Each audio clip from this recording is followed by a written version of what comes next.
This is Brad Keithley, Managing Director of Alaskans for Sustainable Budgets. Welcome to the weekly Top 3, the top 3 things on our mind here at Alaskans for Sustainable Budgets for the week of December 16th, 2024, our last episode of the weekly Top 3 this year. The weekly Top 3 is a regular segment on The Michael Dukes Show.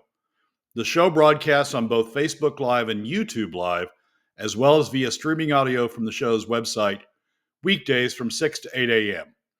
I join Michael weekly in the first hour of Tuesday's show from 6:10 to 7 a.m. for a discussion between the two of us about our 3 issues.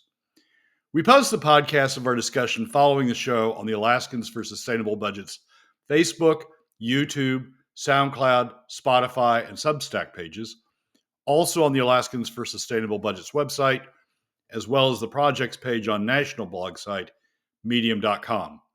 You can find past episodes of the weekly Top 3 also at the same locations. Keep in mind that in addition to these podcasts, during the week, you can also follow and participate in the discussion with us of these and other issues affecting Alaska's fiscal and economic condition by following us on the Alaskans for Sustainable Budgets Facebook page and through our posts on Twitter. This week, our top 3 issues are these. First, we explain why, by completely ignoring an important statute, Governor Dunleavy is failing in his responsibility to protect the economic stability of the state. Second, we discuss our big takeaway from the Fall Revenue Sources book. While producers clearly are benefiting from SB 21, in the current environment, the statute is failing miserably to allocate a fair share of revenues to the state. And third, we look at recent developments in the Cook Inlet, where Enstar is openly seeking a state subsidy to reduce its gas costs, but Chugach Electic is moving forward with market solutions.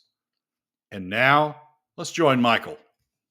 Let's get started because Brad has got a ton of stuff to dump on us from a great height. Let's get started. Brad, you did a preview last week of what you thought the governor's budget was going to look like, what you thought the fall revenue was going to look like, and it could be even worse. Let's get started here. Number 1 of the weekly top 3, the problem with Dunleavy's budget. Let's be gentle with me, Brad. Be gentle. I can't be gentle, Michael. It's going to be lumps of coal. It has been lumps of coal. Yeah, it has been for years. Yeah. To some degree, to me, the fall revenue forecast and the fall budget and the 10-year plan are Christmas. And this year for Christmas, it was just a giant dump of lumps of coal. Let me start by reading a statute. And this is AS 3707-020. It's in the title of it is Duties of the Governor. It's in the fiscal section of the Alaska statutes, entitled Duties of the Governor. This is 3707-020B. In addition to the budget and bills submitted under A of this section, which is the annual budget and the budget bills, the governor shall submit a fiscal plan with estimates of significant sources and uses of funds for the succeeding 10 fiscal years. The fiscal plan must, statutory word, must, the fiscal plan must balance sources and uses of funds held while providing for essential state services and protecting the economic stability of the state. And the purpose of this statute is to have a 10-year forward look at where the state's fiscal situation is headed. And and the governor has a responsibility to provide for a balanced budget, essentially, for those 10 years forward, so that the governor, the administration, the legislature, citizens, permanent fund board, everybody can have a look forward at where the state is headed and what it's going to take over the course of those 10 years to protect, these are key words, protect the economic stability of the state. You know, Dunleavy's fond of saying, well, the governor in Alaska has great power. He's managed not to use it, but Dunleavy's fond of saying the governor in Alaska has great power, and he does. I mean, that it's recognized throughout the nation that Alaska has one of the most powerful governors in terms of their line item, his line item veto power and other things. One of the most powerful positions, gubernatorial positions in the state. But with great power comes great responsibility. And in this statute, the governor has the responsibility, must balance sources and uses of funds while providing for essential state services and protecting the economic stability of the state. Okay, so the governor's got to lead. He doesn't have to actually do anything. He just has to put together a plan that shows what it's going to take in order to preserve the economic stability of the state. Key phrase, preserve the economic stability of the state. All he has to do is put out a plan. He doesn't even have to lobby for it. He doesn't have to push it. He doesn't have to do anything. He just has to put out a plan that shows what it will take to preserve the economic stability of the state. So the governor's 10-year plan comes out on last week in his it released on last Thursday. And this is what it shows. It shows a deficit this year, a deficit next year, a deficit the year following, a deficit the year following that, following that, following that, following that, all 10 years of deficits. It relies on the CBR, draws from the CBR, which frankly, at this point, the CBR is just past PFD cuts that have been stuffed into the CBR by Burton Company along the way. It's not really savings anymore. It's just additional PFD cuts that got made. He relies on the CBR to balance the budget, to preserve the economic stability of the state. But guess what? You look at the 10-year plan and it runs out of the CBR in 3 years. And in the fourth year, fiscal year 2028, this is a 10-year plan. It goes from fiscal year 2025 to fiscal year 2035. In the fourth year, fiscal year 2028, the CBR doesn't have enough to cover the deficit anymore. The CBR goes into the red, and it stays in the red until FY35.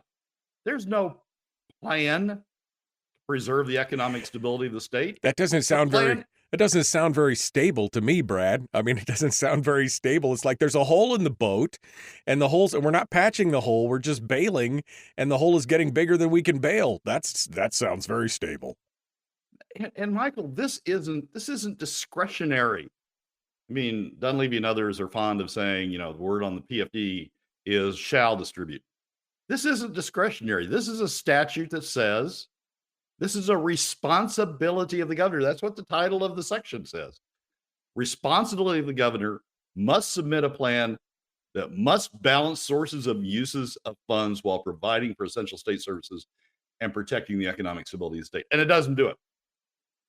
I mean, I don't know what the impeachment is for, but if a governor just blatantly ignores a statute that says must in it, that he must do something, and it's not even action, it's just give a plan that shows how you at least think about preserving the economic stability of the state.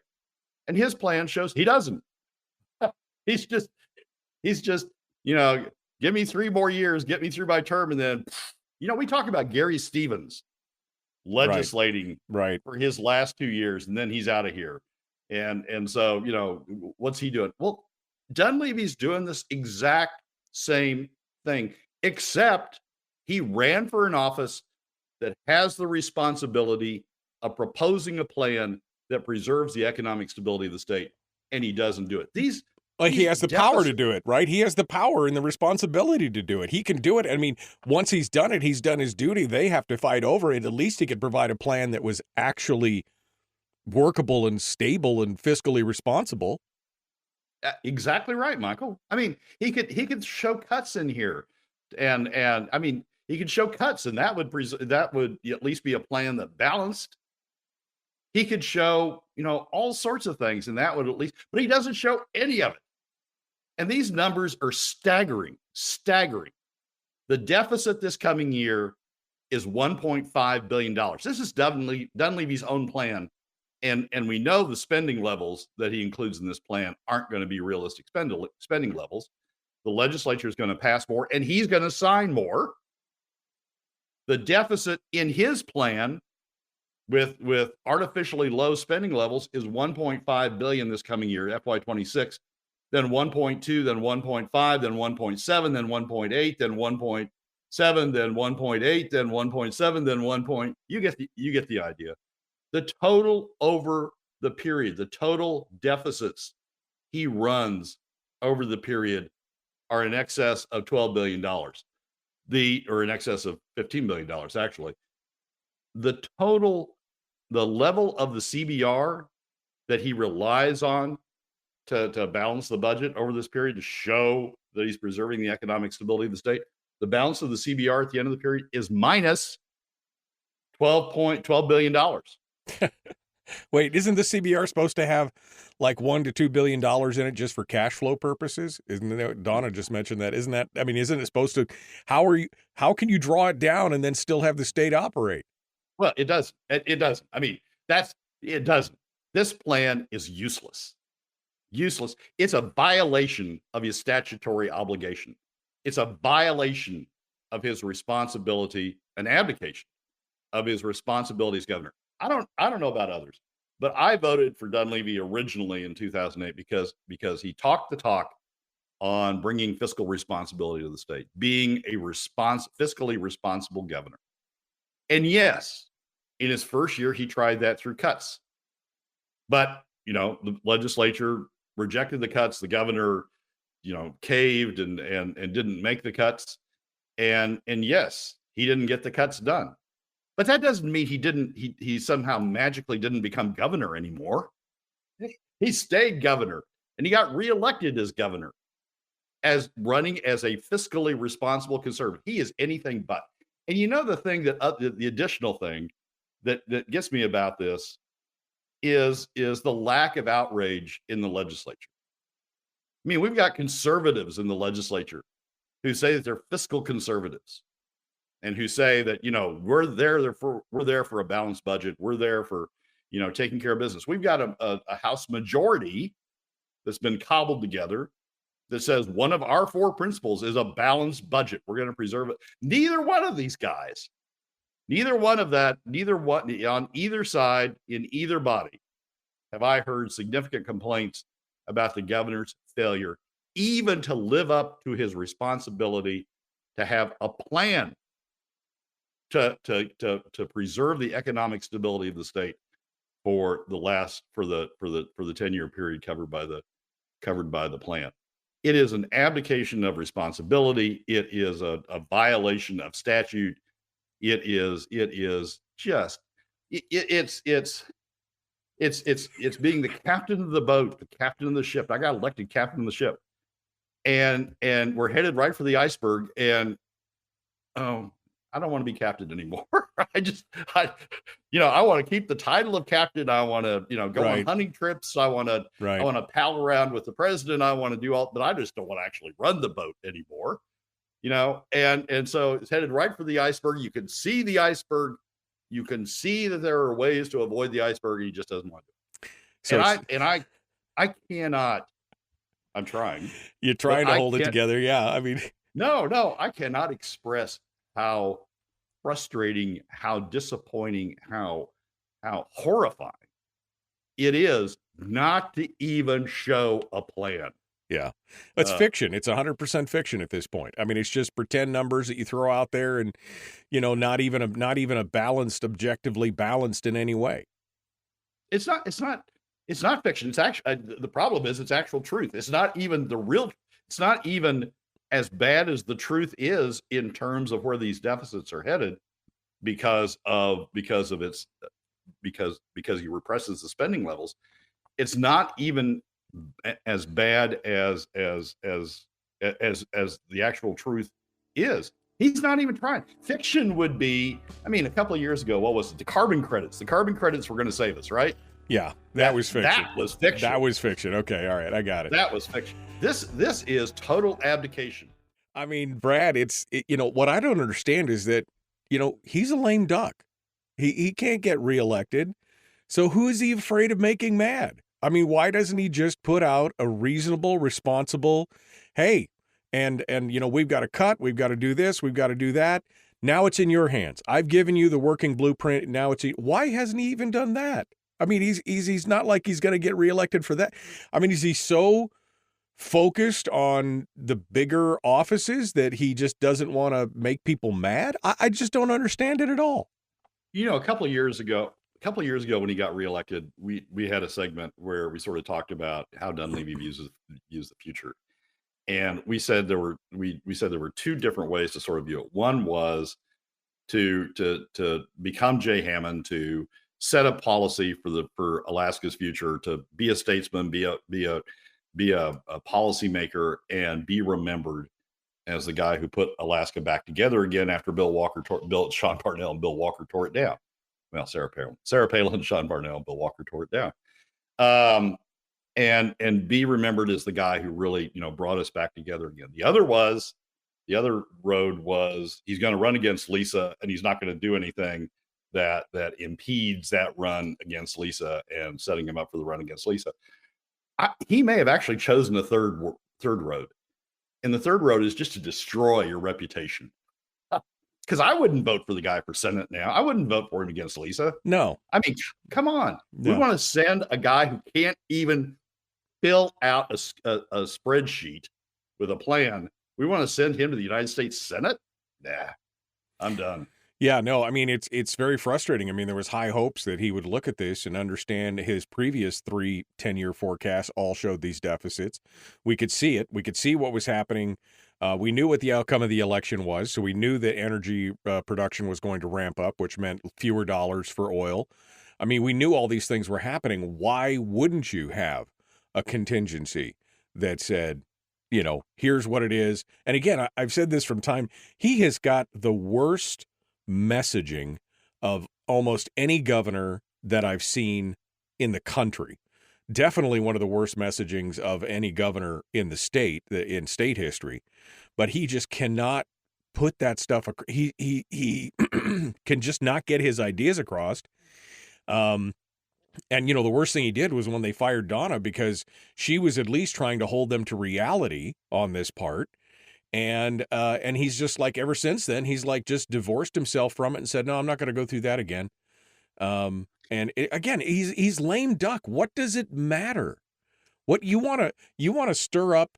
You want to stir up the conservatives. You want to stir up the people who are for smaller, more limited government, who were his base. Why don't you show them that you have the chops to do it? And again, all you had to do was present the plan. You didn't have to drag it across the finish line. You let the legislature fight it out and take the heat on it. But now, who knows what's going to happen? He could have come up with 3 plans, Michael. He could have come up with, this is how we're going to fill it from a revenue standpoint. This is how we're going to fill it from a cut standpoint. And this is what happens if we don't do either of those, which is totally crash and burn. He could have provided alternative plans. And that would have satisfied the statute. This doesn't.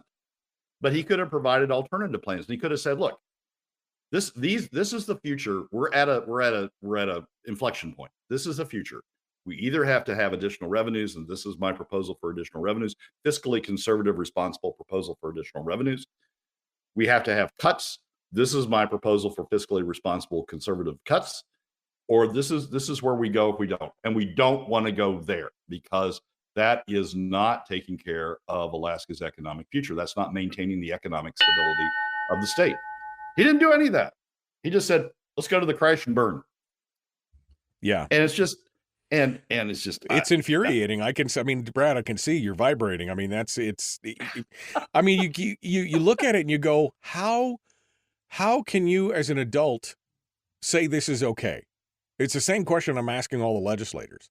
How can you look at this and go, this is fine, just fine? The house is on fire around you. How can it just be just fine? It can't. Welcome back to the program. The weekly top 3 continues. We have to peel Brad away from number 1, Dunleavy's problems with the budget, because, oof, man. But Brad got a chance to take a look at the fall revenue book, the forecast, and everything else that the governor supposedly has built this plan off of, and he has found some things. He's got a big takeaway here, Brad.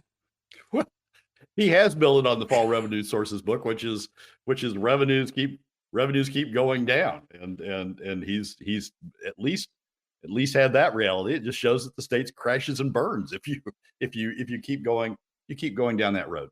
There is one big takeaway from the fall revenue sources book. There's a lot of information in the fall revenue sources book. We'll be talking about it for shows and shows and shows, I'm sure. But there's one big takeaway from the fall revenue sources book. And it's one that I had really, had seen coming in previous sources, in previous revenue forecasts, in last year's fall revenue forecast, and in the spring forecast. But I thought when we added an additional year, we might be turning the corner and we might be seeing something different, but we're not. The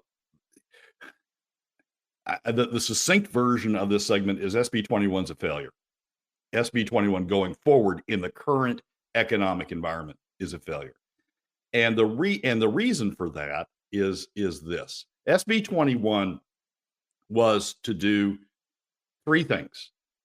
The first was to attract additional oil and gas investment into the state.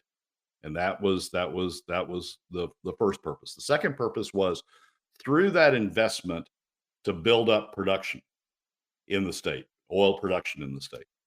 And the third purpose from that increased oil production was to have increased state revenues to strengthen the economic stability of Alaska's state base going forward, and to re-inflate the role that oil revenues traditionally had played in Alaska state revenues.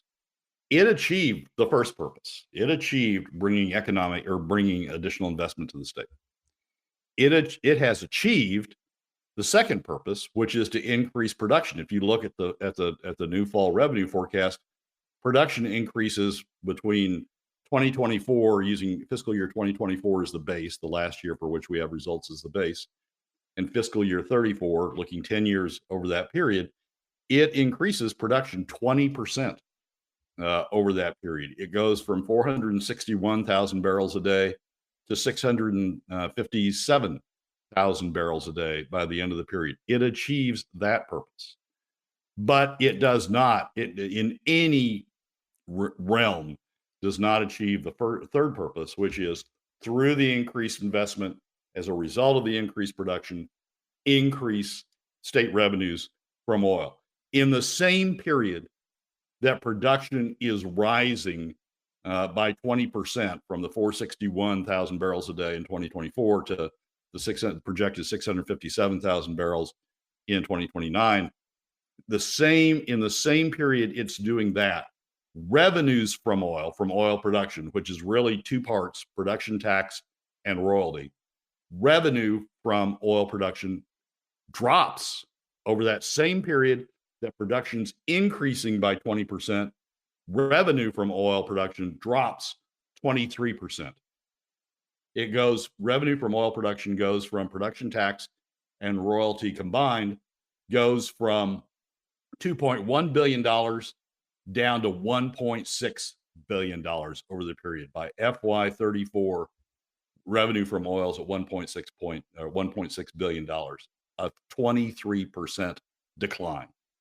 And the problem is in the way SB 21 operates. There's a lot of particulars about it.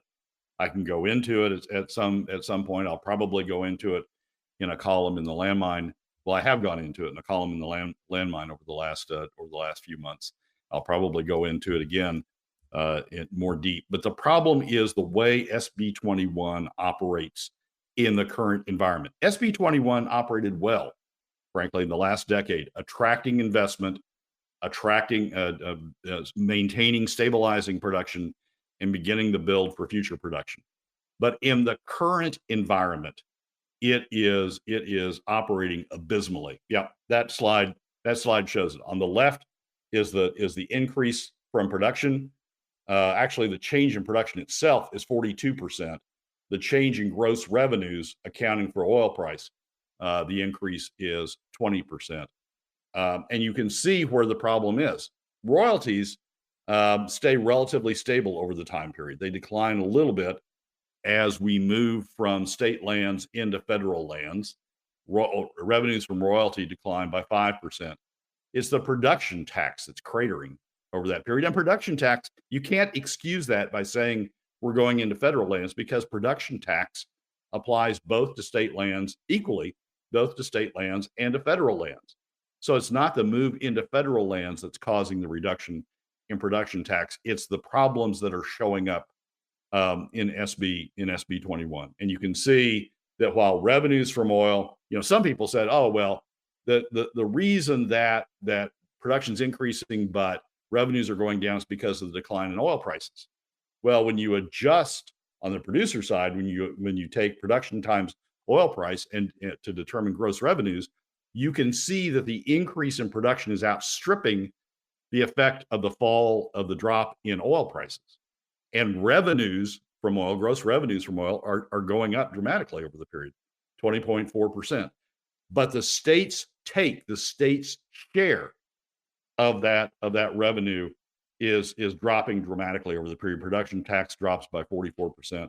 Overall, UGF revenues from production tied to production and tax and royalty is declining by 23%, a compound annual growth rate or negative rate of 2.6% over that period. This ties back to the first segment of the governor doesn't have a plan for how to close the deficits. This is telling you the fall revenue forecast is screaming at you, telling you part of the plan is go in and adjust SB 21 so that the third leg of the purpose of SB 21, which is to increase state revenues as production increases, so that third leg operates, so that Alaskans get a share of the benefit of the increase in production that SB 21 is producing. The fall revenue forecast is screaming at you that that's part of the solution. Here's what I think is happening. In pre-2017, when we started drawing into the permanent fund and started PFD cuts in order to supplement the state budget, if we had seen this, we would have said, God, we got to fix the oil tax. We got to fix the oil tax situation, because look at the decline in revenues relative to the increase in production and the increase in gross revenues that the producers are receiving. God, we got to fix this. What's happened since 2017 is this problem with SB 21, which we've seen coming now over the last four revenue books, which we've seen coming. This problem is masked by the ability of the legislature to do PFD cuts. Because what's happening is, even though SB 21 is becoming a disaster over this period, and we can see it's becoming a disaster over this period, nobody's doing anything because they know they'll be able to cover it through additional PFD cuts. And they're masking the failure of the state to achieve the constitutional obligation of ensuring that the development of the state's resources is for the maximum benefit of the people. It's masking the responsibility of legislators and of the governor to go correct this problem, because they're saying, well, we'll just cover it through additional PFD cuts. The worst part, I was just going to say, the worst part about this is that we could see that we're at a 23% 10-year change, 23% reduction in overall revenues. And yet the one thing that's not on this chart, for people who can't see it on the radio, but the one thing that's not here is that we know in that same 10-year period that government is going to grow at a minimum of $150 million a year. So not only are we going to be in 10 years $1.5 billion further into the hole than we are right now, we're also going to be 23.4% less on the revenue side from oil, which will have to be made up somewhere, right? I mean, that's got to be paid for somehow, and we're $1.5 billion more in the hole. And you can look the right-hand column on the chart is the total state revenues, UGF revenues from production, tied to production tax, and royalty. And you can see that the change in the actual number, the change in the revenue number from FY24 down to FY34 is about $500 million. So we know there's at least. 2024 was not a stellar year. Was not. I mean, we already have problems with SB 21. You can see in 2024, but let's just take that as the base. Even using FY24 as the base, we're $500 million down. That's not adjusted for inflation. That's nothing. That's just $500 million less in revenue from oil production by FY34. So you can see that's part of the solution. It's screaming at you. If the fall revenue sources book could speak, it would be screaming. This is part of the solution, gang. Right. You have to piece a little bit here, a little bit there, a little bit over there, but this is part of the solution. I mean, it's telling you production's going up, gross revenues from production are going up. The drop in the price of oil is being more than overcome by the increase in production. Production is going up, gross revenues are going up, and yet state take from those revenues is going down. I did a calculation. This is going to be Friday's column. I did a calculation that showed we're at about 12% production taxes, about 12% of gross revenues. Currently, it's less than 9%. No, it's less than 7% by 2030, 35. It's just we're giving away. The state has assets, right? And we're monetizing those assets to support state government, and we're essentially giving those assets away at a discount price because we will not correct a finite asset, an asset that's not going to renew. I mean, once you give it away, it's done, and that's part of the problem. If you want to see all these charts, and Brad does, we put charts up for folks who are watching on Facebook and YouTube. You can always go back and watch the show on those channels and take a look at the charts there, and I'm sure Brad will also include these charts in his Friday column in the Landmine as well. I think Jeannie's got a new she's got a new branding statement for us. The charts o' doom. The charts o' doom. That's kind of where they're at. Although I did love Anthony. I think he wins the internet today. He said, seeing which way the state is moving forward, that's like sitting in the passenger seat of a runaway truck on fire and headed off the side of a cliff, asking the unconscious driver, "Where are we headed, bud?" That's kind of where we're at right now. I mean, that's just kind of it seems like that's the answer, Brad. Nobody knows. Nobody cares. Charts of doom. That's Dunleavy's chart. I'm with you. I'm with you. I mean, that's the 10-year plan is doom. He has no plan other than to run us off the road. And with the responsibility of coming up with a plan. No, I'm not going to go back to do segment 1 again. But he wants to so bad. He wants to. But it's just, I mean, Michael, Dunleavy's showing where we could go. He has the responsibility to show us the alternatives to that, how we survive where we're otherwise headed. He doesn't do that.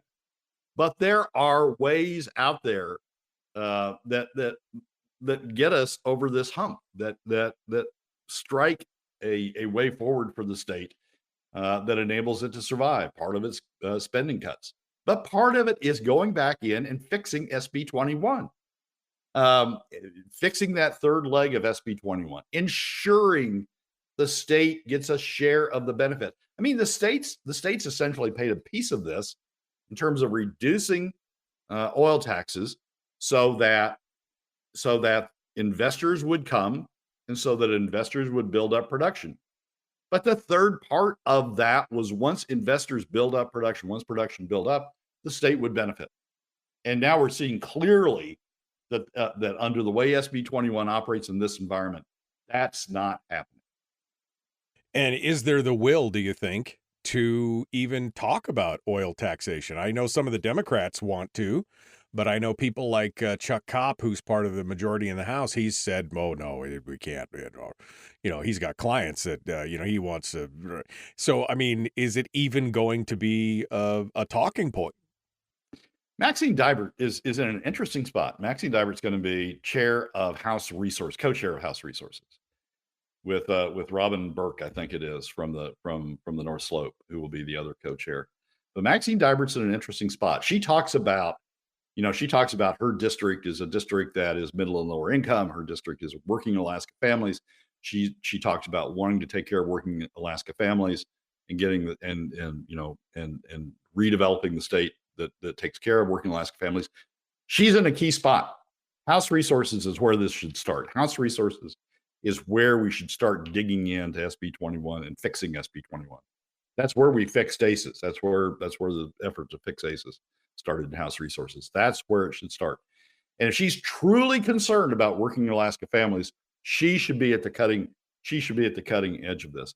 But here's the problem. The problem is the oil companies will push back, and the legislators will go, do I want to take on this battle when I've got, still got PFDs out there I can continue to cut and mask this problem and mask this giveaway through additional PFD cuts? And both the House majority and to some degree to a large degree, the House minority are just letting that happen. They're letting this situation with oil go on and on and on and on and on, because they know at the end of the day they can mask the problem through additional PFD cuts. It's long answer is no. I don't think there is the will, because they're using PFD cuts to cover. Right. But that's eventually, I mean, again, it's eventually going to go away. I mean, $500 PFDs next year. I mean, maybe, depending on what's going on, we're $1.5 billion plus in the hole, 1.6, maybe close to 1.7 by the time we actually get there and we figure out what the supplemental is going to be from 2025. That could be, I'm hearing rumors that could be upwards of $200 million. So we're already upside down. That means they're going to take more of the PFD. I mean, how many more years does this continue, Brad? Have you done an estimate of when the PFD, if at the current spending rates and with all the things and bells and whistles they want to add in, have you done the math on when that PFD would essentially run dry? I've done some calculations on it. It sort of depends on what you assume the growth rate of the permanent fund is. If the permanent fund gets back up and going and gets rolling again, it'll throw off enough cash in terms of the POMV that it can keep the state covered for a while longer. If the permanent fund stays sort of stuck where it is, then by the end of the 10-year period, we're definitely through the end of the PFD. Rick says, Brad, you need to tell all this to the governor, or maybe you should be governor and straighten all this mess out. Brad Keithley for governor. You heard it here first, folks. That'd be educational. That would be educational for sure. Brad Keithley continues with us, Alaskans for Sustainable Budgets. We're into the final weekly top 3 of 2024. Yes, that's right. I'm giving you a reprieve for the rest of the year. Why? Because it hurts so bad. I mean, he doesn't mean it to, but sometimes the truth hurts. That's what it's all about. Number 3 of the weekly top 3 has to do, of course, with South Central Gas. And we've got some problems here. Enstar continues to dither and do some theater type stuff and everything else. We talked a little bit about that last week with their new contract with Hex. And Brad, I'm sure, is going to touch on that. But also, Chugach seems to be doing the right thing, Chugach Electric. So we've got dueling utilities here, one doing the right thing, one not necessarily stepping up to the plate. Brad, go ahead. So Enstar has this new contract with Fury. Or Hex or Fury. I'm sorry, it was Fury, not Hex. My bad. Well, Fury is a subsidiary of Hex, so it's the operating subsidiary of Hex. So you can use the two terms interchangeably.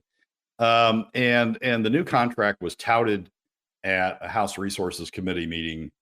Was that last week or this week? They're all running together. Last week at a House Resources Committee meeting as being part of the solution to the state's gas problem. Enstar's entered into this new contract with Fury, and it's going to provide a significant share of gas, all of which is true if Fury actually comes up with the gas, if it actually finds the gas. But all of which is true. But my focus is on the price. Fury has made a big deal out of, the fact that it needs royalty relief in order to produce, and, it has to have royalty relief. And they pushed the legislature to have statutory royalty relief. Notwithstanding the fact that DNR already has the authority to give royalty relief, they wanted to sort of bypass DNR because they had to actually show numbers to DNR about why they needed royalty relief. They can just go to the legislature; they can just get away with it without having to show the numbers to DNR. And so they've made this big push for royalty relief. My point all the way along is we shouldn't be subsidizing. The state shouldn't be subsidizing the Cook Inlet producers. Enstar has the perfect ability to provide the economics sufficient for Fury to develop these resources by paying more. If it costs more to produce the gas, Enstar should pay more to get the gas. We should have true price signals coming through from the production end to the consumer, so the consumer knows how much it's costing to produce the additional gas the consumer wants. And if the consumer says that's too much, they can push back our Enstar, or they can invest in other methods to reduce their obligation or reduce their payments for gas. They can do conservation approaches, invest in conservation. But my point has been we need to have this true price signal. We should not be subsidizing. So Enstar enters into this contract with Fury, and the contract with Fury, they say, is for $12.30. But when you read the article that is in the Anchorage Daily News describing what this contract really says, here's what the end of the article says. Fury's price for gas would be $13.69 without royalty relief under the new contract, Sims said. And Enstar's willing to pay that. Enstar's entered into a contract that says we will pay you $13.69 for your gas if you don't get royalty relief. Fury's price would be blended with prices for Enstar's full gas supply. If Fury receives royalty relief, then the price would fall to $12.30. Essentially, what's going on is while Fury is the one claiming that they need royalty relief, the beneficiary of royalty relief, if granted by the DNR, would be Enstar, because it would drop Fury's price from the price that Enstar is willing to pay of $13.69. It would drop that price, the full royalty relief. You can do the calculation and see it. The full royalty relief would be flowed through to Enstar and reduce Enstar's price from the $13.69 per MCF down to the $12.30 per MCF. So the royalty relief that DNR is being asked to give Fury is actually a subsidy, is going to end up being a subsidy to Enstar's ratepayers. Who's going to pay that subsidy? The whole state. It's going to come out of additional PFD cuts. Right. So people in Fairbanks, or people in Dillingham, people in Nome, people in Bethel are going to be paying a portion of the subsidy to make Enstar's price cheaper. Yeah. Well, and the one thing you didn't mention was that the current price, I mean, even at $12.30, which would be the price with the subsidies, I mean, that's still a 35% increase over where they're at right now. I mean, it's just like and if all that subsidy and royalty relief only drops the price by $1.30, I mean, how much are they going to start asking for to make it equal what the market price is? I mean, come on, it's insane. You can't just, and here's the other thing that got me real quick on this contract. I know you want to go on with this, but what killed me was that they mentioned early on in the article, Cook Inlet only has a 9% success rate in drilling exploration wells that have actually yielded commercial gas discovery. And they're only doing, what are they doing? 9 different wells here in the next, you're betting a lot on luck at this point. You're betting a lot on luck. If you're going to get 1 in 10 and you're drilling less than 10 wells, you better hope you hit a gusher somewhere in there.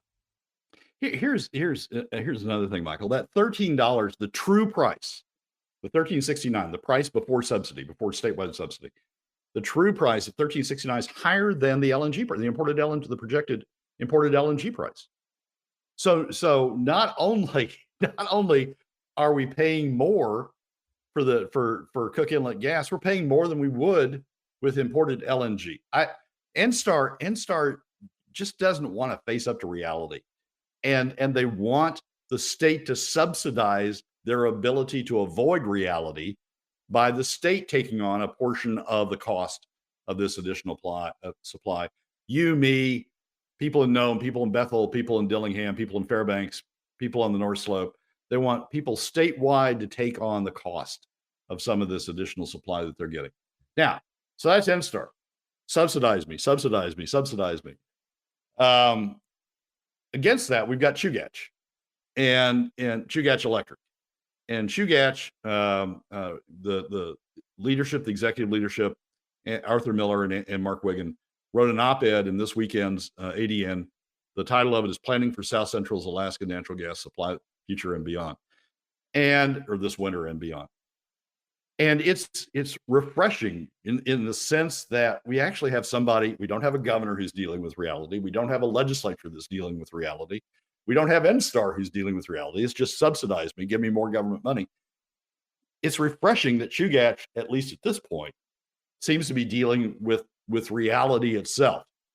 In the article, here's the key paragraph. We need a bridging fuel supply for the 40% of our natural gas, Chugach's natural gas supply that comes from our Hillcorp contract. And that fuel, one sentence, and that fuel is imported liquefied natural gas. We are working with other Alaska utilities and companies to identify the best LNG solution, and confidential negotiations with potential partners and suppliers are ongoing, with decisions expected soon. They've stepped up to reality.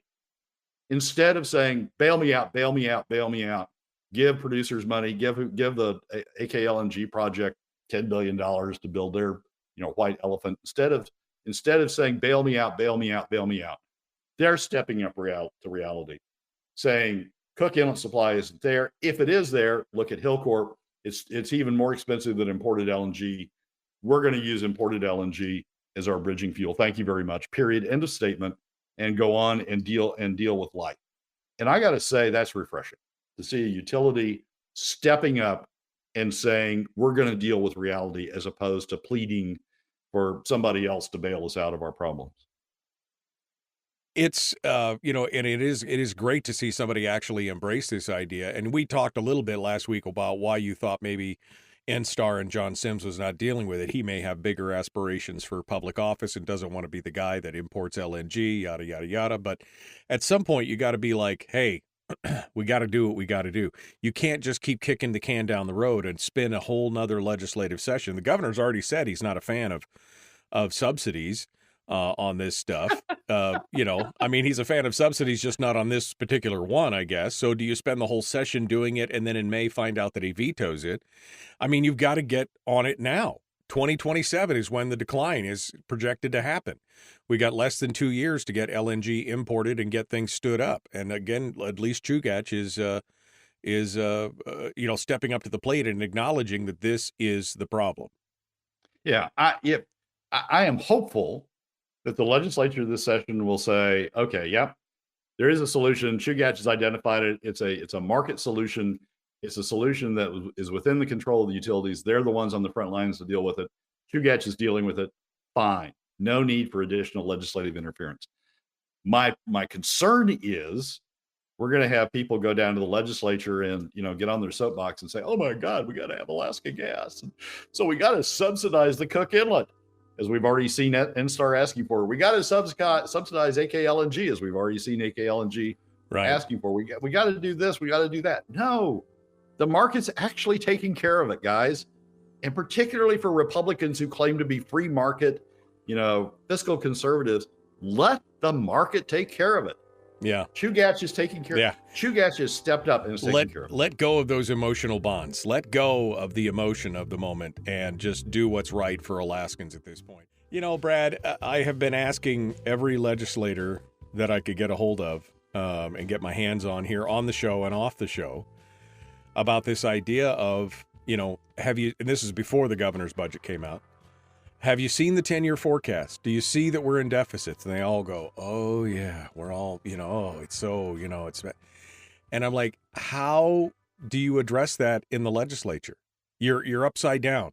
And of course, the short answer is PFD cuts, obviously. But then my question becomes, well, what happens when the PFD is gone? What happens when that's no longer sustainable? And with all the chickens in every pot that every legislator was talking, not every legislator, but all these legislators were talking about during the election cycle of, more education spending, more, different and bolstered retirement plans for defined benefits and maybe a subsidy for how do we pay for it, and how is it sustainable? And what is, and just nobody has an answer. It's kind of like this shell-shocked, well, it's going to be what it's going to be.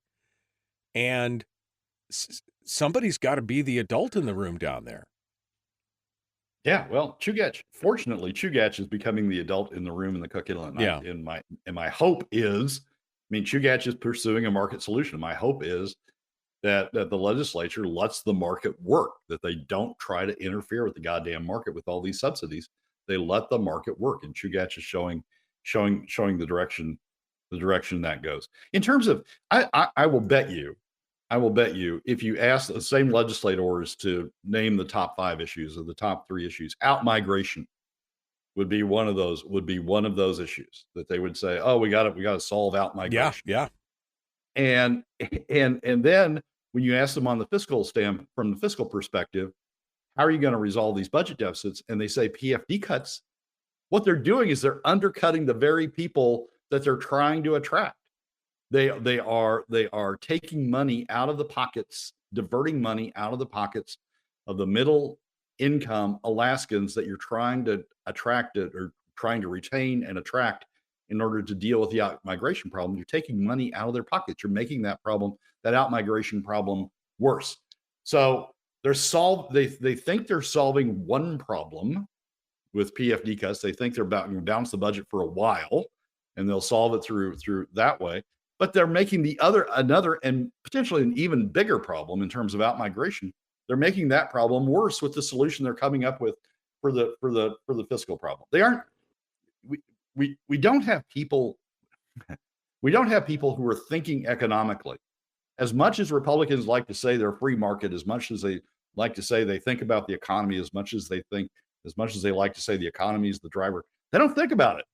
Right. They think in segments that ultimately result in undoing the economy.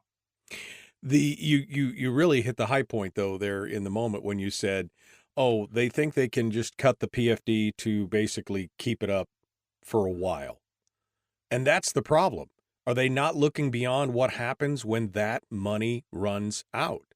This is the Alaska legislative disease, kicking the can down the road. It's a problem, but that's a problem for future me or future other legislator I don't have to deal with. As long as everybody gets happy while I'm here, I'm okay.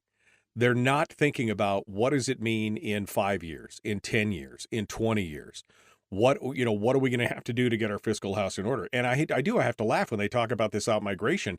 You are contributing to the out-migration. We talk about the doom loop, right, of a set number of people, spreading the cost and burden over a set number of people until somebody breaks and part of them leave. And then the circle gets smaller, and that same amount or more is put on a smaller group. And then somebody else breaks, and it just shrinks down and down and down. And you want to know why people are leaving? That's why. Exactly right, Michael. And that's what the 10-year plan, that's what that statutory obligation to have a 10-year plan that balances sources and uses of funds over the 10 years shows what we're facing and shows solutions to it, a governor proposed solution to it, or maybe more than one solution to it. But that's what that's there for, to give us an early warning. That's the canary in the coal mine, to show where we're headed if we keep going down this road and what it's going to take to avoid keep going down this road. And the governor's failure to do that, the governor's failure to comply with the statutory obligation, to comply with the responsibility, title of the statute, responsibilities of the governor, the governor's failure to comply with that responsibility is staggering, because that's undoing the very thing that the legislature set up to force us to deal with these issues, to force us to look at these issues a little bit longer term and to see what we need to be doing now to avoid hitting the rocks. The Right. governor's stepping away from the wheel of the boat, or the controls of the plane, or whatever analogy you want to do. The governor just walking away from it and saying, "Yep, going toward the rocks. Too bad. I'm going to go talk to Trump today." That the governor's failure to follow through on that statutory obligation, on that responsibility of his office, is staggering. I mean, I would actually vote for impeachment because of the governor's failure to comply with that statutory obligation. Yeah. Well, I mean, I see it as definitely one of a main failing. I mean, he's the one that's supposed to steer the boat, right, and point us in the direction. And if the direction that he points us is mediocre, or in this case, destructive in the long run, that's a problem. Brad Keithley, Alaskans for Sustainable Budgets, the weekly top 3. Brad, thanks so much. Michael, as always, thanks for having me. Folks, hour 2 is dead ahead. We'll see if we can talk Brad into sticking with us maybe for a minute. We'll give him a rant. It's the end of the year, Brad. I give you one more rant at the top of the hour if you want. You give it your final thoughts for the year and upcoming session. Well, I can do that. It would largely be a repeat of the rant I started with. Well, that's fine. That's fine. We got new listeners coming in at 7:00, so it'll be good. Tuesdays, we just finished up with Brad Keithley for Alaskans for Sustainable Budgets, but because it is the last Tuesday of the month and Brad was very passionate about some of the stuff that he had in hour 1, I thought I'd give him another chance. This is the extra edition. This is the weekly top 3 extended edition. I wanted to give Brad one more chance, one more bite at the apple, since we are here going into this new session with a deficit, with all this other stuff. And so I thought I would give him final thoughts here for his final top 3 of the year. And so we'll do that here in this first segment. We welcome back Brad Keithley from Alaskans for Sustainable Budgets. Brad, welcome back to hour 2, my friend. Thank you, Michael, for all the listeners who didn't have to put up with me in the first hour. You thought you got away. I know, really. I just thought I was out. They pulled me back in, right? I mean, that's where he's at. So, Brad, I know this could be a recap of one or all, or just kind of a summation of what the problems are we're facing in the coming year, and just kind of your final thoughts for 2024 going into 2025 in this new session. Michael, I think the biggest issue the state faces, as you look at it from the end of 2024, from the end of a major election year, and you look at it from the standpoint of beginning 2025, beginning to look at the last 2 years of Dunleavy's term, and certainly beyond that, I think the major issue the state faces is that we are running up on a huge fiscal hole, a long set of deficits ahead of us. Without a captain at the steering at the rudder trying to steer us through. Those who listened to the first hour listened to me talk about the 10-year plan, and the 10-year plan is a statutory tool that's set up by the statute and requires the governor to every year, as part of the budget cycle, to develop a plan that looks forward 10 years and come up with a plan that balances sources and uses of funds while providing for essential state services and protecting the economic stability of the state. And that last phrase is key to me. I mean, if you look at a budget that is strong, that is balanced, that balances, inputs, revenues with spending, and you're looking forward with a budget like that, then you feel confident in a state. You feel confident in investing in a state. You feel confident in living in a state. You feel confident in doing business in a state that has a forward tool like that. It shows economic stability in the state, and that's what the governor is supposed to show in this 10-year plan.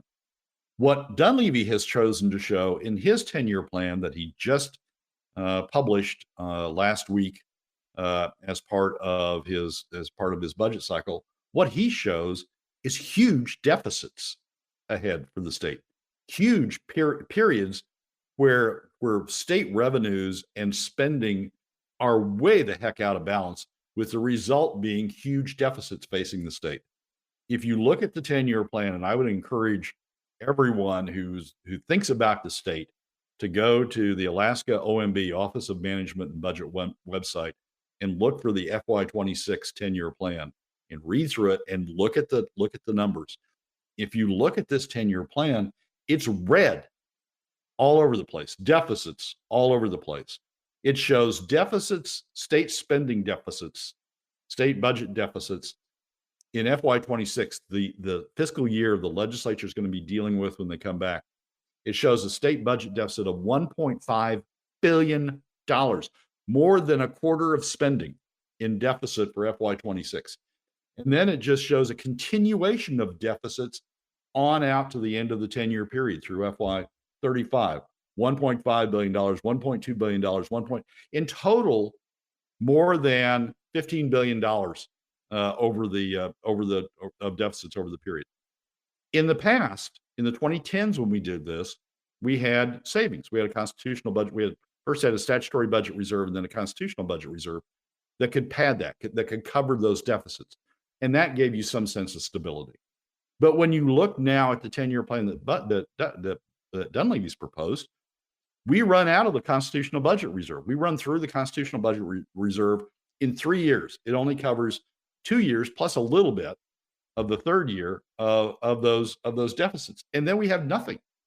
It shows red in terms of spending uncovered by anything, not covered by revenues, not covered by savings, nothing. Shows red throughout the period from 2028 through 2035. So when you think about the economic stability of the state, when you think about people thinking about investing here, doing business here, living here, being part of Alaska, they want a stable, at least a stable economic environment from the standpoint of state government. That's not what this governor is showing. And this governor is not doing anything about it. Right. He had the opportunity, right? I mean, he has the opportunity. He has the responsibility to put forward a plan that is balanced, not on savings, not on PFD cuts, but on a true plan. And he had the opportunity here, and he just whiffed it. Well, he's walked away from the bridge. It's the captain of the Titanic seeing the iceberg in daylight. I mean, change the Titanic story. Sees the iceberg in daylight, knows your boat's heading for it, knows there's ways around it, but on the current course, your boat's heading right for it. Captain of the Titanic, sitting in the bridge, running the ship, giving the orders, has a responsibility to identify ways around the iceberg. It's as if the captain of the Titanic just walked away from the bridge and said, I'm going to go on a hunting trip, or I'm going to go hang out with Trump, or I'm going to go do something else, rather than put together a plan that gets us around that iceberg. And he's leaving the boat adrift in a way where it's headed straight toward this iceberg and is not doing anything about it. And has a responsibility to do it, has a responsibility to come up with a plan that shows a way of avoiding that fiscal iceberg. And he's not doing anything about it. The governor, of course, has that responsibility, but then it gets passed over to the legislature. So how confident are you that the legislature will do something right here? I mean, how confident are you that the legislature is going to see the same things that we're seeing, that anybody who can pull up a spreadsheet and look at the red and see what's going on? How confident are you that somebody there is going to have the wherewithal to point out the emperor has no clothes? It's not a high level of confidence. I mean, one of the things that has really struck me this past week after the governor came out with this 10-year plan is the silence from legislators on in terms of where we're heading. You know, you got Republicans who say we're fiscally conservative, fiscally responsible. We are going to, take control of this state, and we're gonna steer this state to the right fiscally responsible result. They've been silent. This is anything but fiscally responsible. This is fiscally the most fiscally irresponsible thing you can do, to put out a plan like this and not have a plan for dealing with it. Republicans have been silent. Democrats, they've been silent as well because they know they're just going to keep taking the PFD. They're going to cover it through additional PFD cuts. They're going to keep taking it away, taking money out of the pockets of working Alaska families taking money out of the pockets of the very people that they claim to want to protect, taking money out of the pockets of the people who are leaving or were failing to attract the cause of the outmigration problem, taking money out of their pockets to cover this so they can keep spending. Everybody is abdicating. I mean, it's like the bridge is full of the governor and his first officers, or the admiral and his first mates, or whatever analogy you want to use. Everybody can see this coming. The 10-year plan is absolutely clear that this is coming. Right. And everybody walking off. They don't want to swing the boat, Brad. Someplace else. They don't want to swing the boat. Somebody in first class might spill their drink if they change directions. So they don't want to, they don't want to spin the boat. And that's the thing. They just don't want to, they want to keep it going. This is a perpetual legislative problem of kicking the can down the road until you run out of road. And, and that's the problem. Until you run out of road, and then there's no more. And we are approaching that point. I asked you earlier if you had done the math on, when the PFD will run out based on the current level of spending and everything else. And of course, it depends on how much the fund earns and everything else. But within a 10-year window, all things being equal, you said it looks like that's, within 10 years, there will be no PFD. You can already see that we can't, that if the legislature is going to rely on PFD cuts, there's no way they hold to the 25-75 split that the legislature has said, or the Senate at least has said. That's their bottom line. That's their red line. They're not going to take more than 75% of the POMB. They can't hold to that without additional revenues or without significant cuts to spending. The numbers show at these deficit levels, you're in the 80s in terms of the level of POMB you've got to take, and start approaching the 90s. If the permanent fund doesn't produce the type of returns that the permanent fund corporation is projecting, then you go through the 90s and you go into 100%. You're more than 100% of the POMB you got to take to address the kind of deficits that are in the governor's 10-year plan. And one thing I suppose I should say is the governor's 10-year plan is a little bit fantasy, because he represses the spending levels in order to show that an attempt to claim he's being fiscally conservative. The governor represses the spending levels from what they're likely to be. So the deficits we're looking at are bigger even than what's shown in the 10-year plan, because the spending levels are likely to be bigger than what they're shown in the 10-year plan. There are solutions to this. If you look at the fall revenue forecast, you can see a scream in the fall revenue forecast that SB 21 is not working as anticipated. Right. That SB 21, at the time that we're having huge growth in production volumes, huge growth in gross revenues to producers, the state take is going down by nearly 25% between the beginning of the period and the end of the period. At the time that everything is coming up roses in terms of production, in terms of gross revenues, state take is going down. You can see solutions to this problem, but this governor is just walking off the bridge and letting us continue to head toward the iceberg. And he's not. All he has to do is look at the fall revenue forecast, and he sees part of the solution. But he's not even doing that. He's just walking away and saying, "Yeah, I don't know." Final thoughts, Brad. Final 90 seconds, 2 minutes here. Well, this to me is the biggest issue that's developed in 2024 without being addressed by the legislature. It's the biggest issue the state faces going forward. And it's not just a legislative issue. In terms of the economic stability of the state, which is what this 10-year plan is supposed to provide some direction for, in terms of economic stability of the state, it is saying, the governor is saying to Alaskans, saying to investors, saying to people who want to live here or people who are thinking about living here, look, what this 10-year plan says, we're going off the edge. We're hitting the iceberg, and I've got no plan to deal with it.